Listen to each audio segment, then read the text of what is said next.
Hello mga idol, isang magandang umaga po sa ating lahat. For today's video mga idol, kung napapansin nyo mga idol, nandito po ako sa bahay ng mama ko kung saan yung dinadaong yung mga namin, pangingisda namin. So nandito ako ngayon mga idol kasi maglatag kami ulit ng fiber.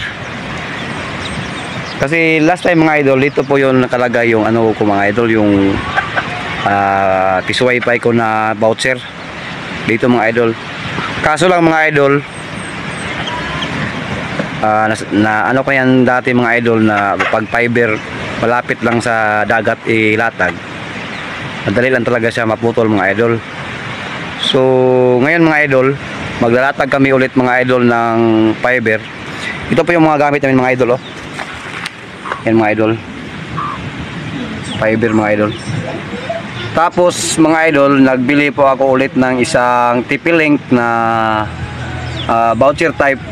Bali yung luma kong diniploy dito mga idol, pinalitan ko na, tapos ginawa ko na yung ano mga idol na access point sa mga piso wifi window ko. Ginagawa ko yung access point ng piso wifi ko, tapos nagbili ako ulit ng isang TP-Link na voucher type. So ngayon mga idol, pagkatapos itong malatag namin mga idol, ipapakita ko naman sa inyo kung paano i-set up yung bago kong nabili na TP-Link na voucher type. So ayan mga idol, samahan nyo po kami, maglatag po kami. Let's go!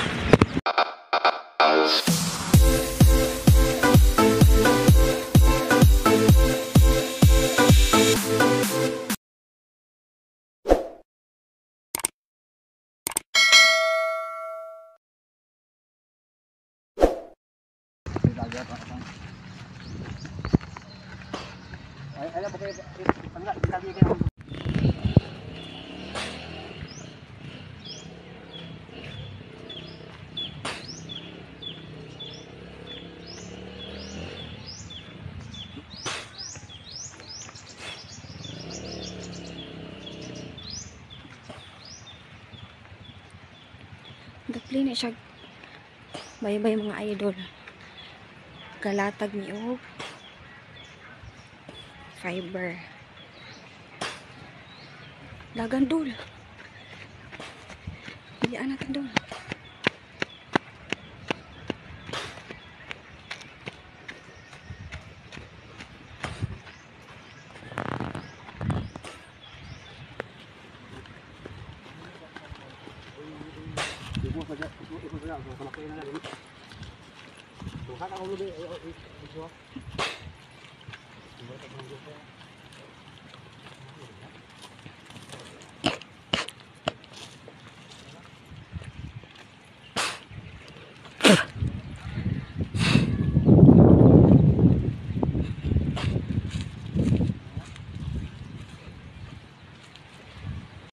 Hindi pa kami natapos maglatag mga idol. Naubusan po kami ng clamp. Ito po yung fiber namin mga idol, oh. Balikan na po namin yan mga idol pagkatapos ng ano mga idol. Kakain muna kami pang tanghalian mga idol kasi wala na din kaming tubig.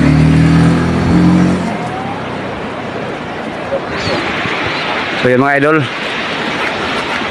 update ko lang kayo mamaya mga idol pagkatapos namin maglatag mga idol. Medyo mainit na din kasi.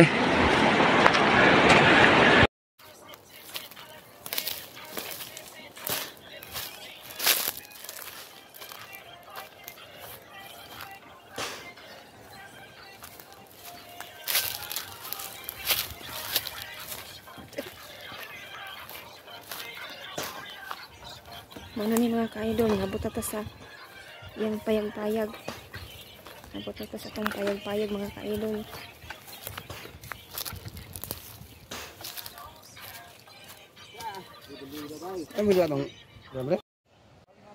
Inaanay kaninot ang lugar din mga ka-idol. Napay balay din yung parting ka-cute. Oh, diba? Oh, grabe. Kanindot sa view diri.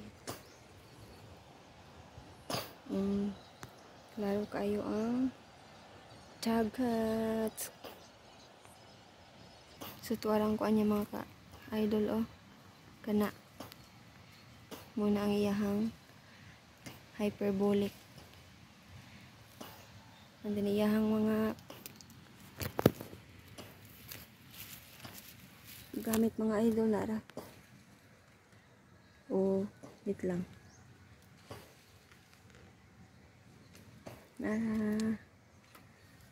So okay ra siya nag-under lang para muna mga ka-idol napay itlog sa tuk.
Dalag anda. Katakan laut ning triol. Baat nanti na. Tuyok isa sa hangin.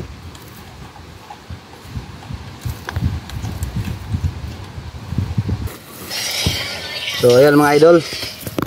So nandito na kami sa ISP namin mga idol. Yung ano mga idol, yung ina-upload ko last time mga idol, yung naka-solar na ISP namin. Simbis. So ngayon mga idol, nandito na kami. Ngayon lang kami tapos maglatag. So ngayon mga idol, mag-terminate tayo ng fiber mga idol para maisaksak na natin sa media converter.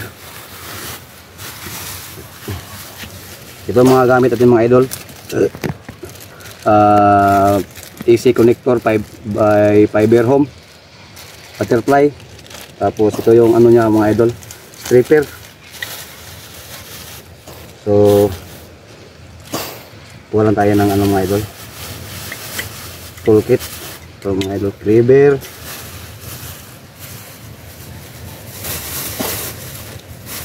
tapos okay,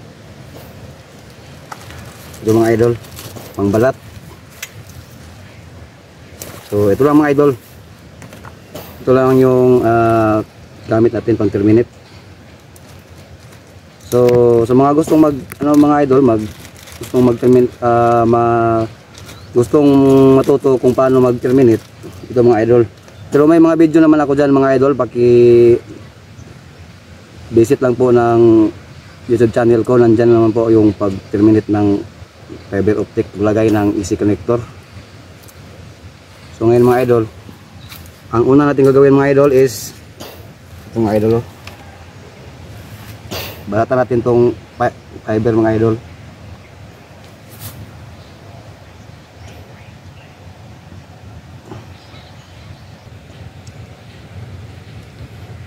Okay. So ito mga idol, balatan natin lang yung fiber mga idol. So ang susunod natin na gagawin mga idol is lagyan natin ng ito lock ng AC connector. Yan mga idol Tapos nito mga idol, balatan natin itong fiber mga idol. Gamit ito mga idol, yung stripper na freebie ng ano mga idol, freebie ng butterfly easy connector. Pag bibili po kayo nito mga idol ng lampas ng 10, may freebie po kayo na ganito mga idol, oh. Parang guide po ng easy connector. So ngayon mga idol, gagamitan po natin ito para balatan to.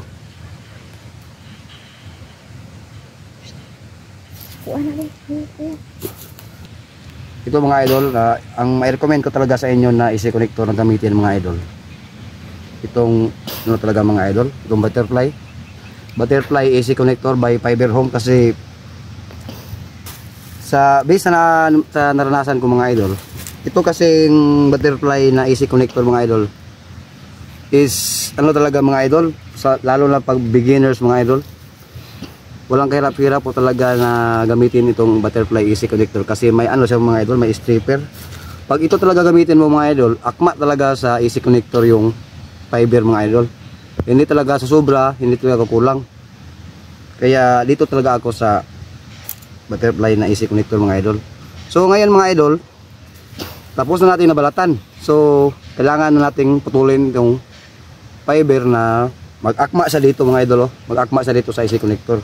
So ang gagamitin natin mga idol, ito pa rin ang gagamitin natin na guide para mag-akma talaga siya sa easy connector. So ito mga idol, oh, nakita nyo ito mga idol dito.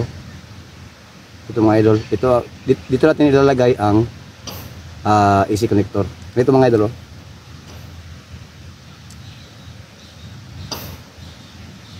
Yan mga idol, oh. Ganyan po ang forma niya mga idol. Pero dito mga idol, dapat ito mga idol, oh, itong fiber mga idol, dapat nandito talaga siya sa ano mga idol, sa gitna ng kanal. Hindi pwede yung nakaganyan mga idol, naka-osli siya mga idol. Huwag ganyan mga idol, kasi may tendency mga idol, paglagay nyo dito sa cleaver, paglagay nyo po dito sa cleaver, pagputol nyo po niyan, may tendency na ang pagkaputol po ng fiber is hindi siya akma sa sukat dito sa ano mga idol, dito. Kaya kailangan mga idol, paglagay nyo dito mga idol, sisiguraduhin nyo po talaga na ang fiber na nasa gitna po talaga siya, ganyan. Hindi po siya nakaganyan, nakausli. Kasi may tendency talaga dyan mga idol na hindi akma ang pagkaputol ng fiber. So tulad dito mga idol, oh, nasa gitna talaga siya. So ngayon mga idol, tutuloy na po natin gamit itong cleaver.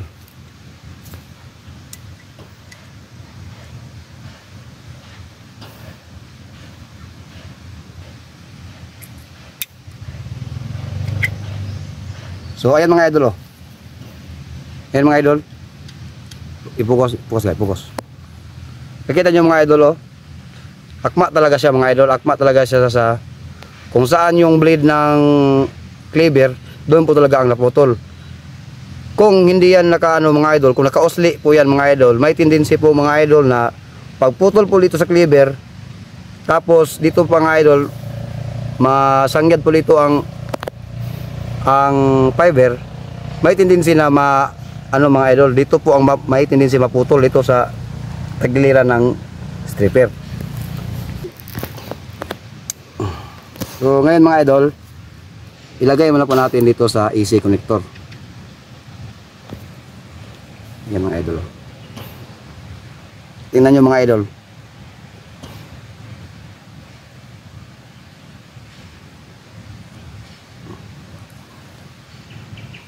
Focus. Yan mga idol, oh. Ibig sabihin dyan mga idol, nagbin siya konti, sagad na sagad po siya doon sa nakaibabaw mga idol. Ayan mga idol. So pagkatapos yan mga idol, ilock lang po natin mga idol. Ayan. Tapos lagyan po natin dito. So tapos na mga idol. So ngayon mga idol, tawagan po natin doon sa kabila mga idol, doon sa bahay namin, na pailawin yung laser para malaman natin mga idol kung tatagos ba talaga yung ilaw dito mga idol.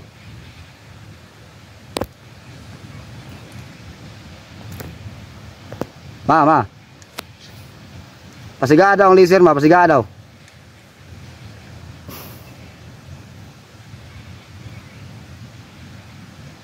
Ma.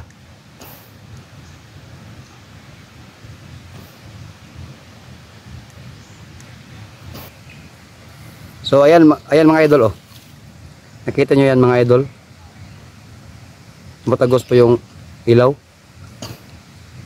So ibig sabihin dyan mga idol, successful po yung paglatag natin. Hindi po tayo nabasagan. Tapos successful din po yung pagka-terminate ng fiber. So ngayon mga idol, ilagay na po natin ito sa media converter. So ayan mga idol, nalagay na po natin yung na-terminate natin na fiber, yung na-terminate natin na AC connector. Nalagay na po natin sa media converter. Ayan, gumana na po yan mga idol oh. So ngayon mga idol, by the way mga idol, ngayon ko lang po na ipakita sa inyo kung paano ko na-set up yung na-terminate ko kahapon.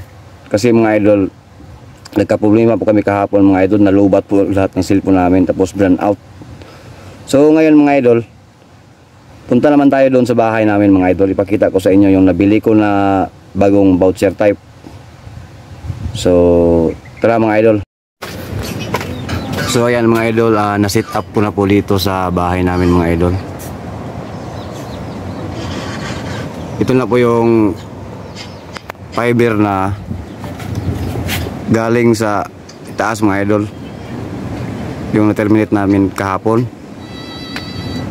Tapos ito naman yung power supply ng voucher type natin mga idol, TP-Link EEP110. Yan mga idol. Wow! So ngayon mga idol, ipakita ko sa inyo yung TP-Link dun sa labas.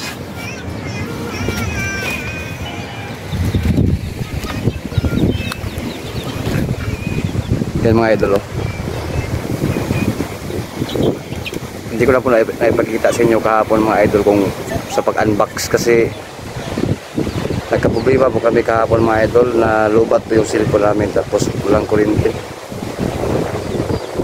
Yan mga idol, kahapon ko pa yan na-install mga idol. Tapos ngayon mga idol, ipakita ko sa inyo mga idol kung gaano kalayo dito sa amin yung ISP namin. Yan mga idol, dito mga idol.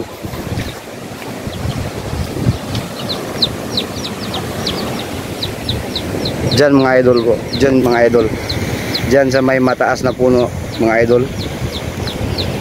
Diyan mga idol, diyan po galing yung ISP namin mga idol. Kasi nga dito mga idol, sa bahay ng mama ko mga idol is dead spot po, walang signal, kahit pang tawag, pang text, wala. Kaya naisipan ko mga idol na dyan na lang ako maglagay ng ISP, tapos gumamit na lang ako ng fiber. Ang isa pa dyan mga idol, wala pong kuryente dyan mga idol, kaya nag-solar po ako mga idol. Naka-solar po yung ISP namin dyan mga idol. So ito mga idol, mula dyan sa ISP namin mga idol, papunta dito sa bahay namin, papunta po dito sa bahay namin, 1 kilometro po yan mga idol. Kung titingnan dito mga idol, malapit lang yan mga idol, malapit lang kasi estate po siya mga idol, estate po siya kasi sa tabing dagat mo kasi namin nilatag. So ayan mga idol, so ngayon mga idol, hanggang dito na lang po yung video natin mga idol. Sa mga hindi pa po naka-subscribe dyan mga idol, paki-hit na lang din po ng notification bell at para updated po kayo sa mga upcoming videos na ipapalabas ko. Yan lang po, maraming salamat and God bless po sa ating lahat.